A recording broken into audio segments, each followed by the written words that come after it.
Sir doctor या ठिकाणी उपस्थित आहेत, कणासने सर इथे उपस्थित आहेत, पोलीस प्रशासनाचे काही अधिकारी अजून या ठिकाणी येणार आहेत। मला वाटतं की हा खरा आपला भारत आहे आणि भारताचं प्रतिबिंब आपण या ठिकाणी पाहत आहोत। या ठिकाणी जाधवताई आहेत, त्यांनी जाणीव करून दिली या देशाला की आपण नाचा प्रयत्न केलेला आहे। मला असं वाटतं की आता या प्रस्तावित वेगवेगळ्या ठिकाणी देशाच्या कारभार पाहत आहेत।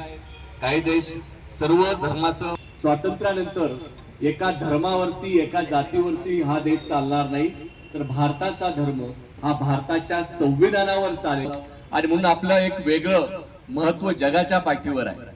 भारत असा एकमेव देश आहे की या देशामध्ये अनेक धर्म हजारो जाती म्हणता येतील की एकत्रपणे आपण राहतोय आणि या सर्वांना बोलता 78 वर्ष आपल्याला झालेत, परंतु ते मूल्य रुजवण्यामध्ये या देशामध्ये स्वातंत्र्याच्या विरुद्ध स्वातंत्र्यासाठी लढण्यासाठी अनेक लोकांनी योगदान दिलं, बलिदान। तर जी जबाबदारी या देशातल्या शिक्षण आणि संपूर्ण सामुदायिक होती त्यामध्ये आपण कमी पडलो की काय असं वाटतं।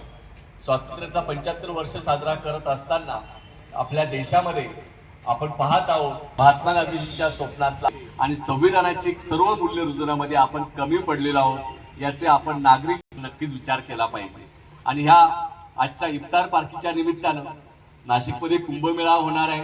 ही सर्व फळापासून सर्व भाजीपाला आपला नाशिक जिल्ह्याचं वेगळेपण आहे आणि नाशिक जिल्हा हा नाशिक जिल्हा डॉक्टर बाबासाहेब आंबेडकरांच्या कर्मभूमीतला एक महत्त्वाचा टप्पा म्हणून शांततेचा बालेकिल्ला असणं खूप गरजेचं आहे।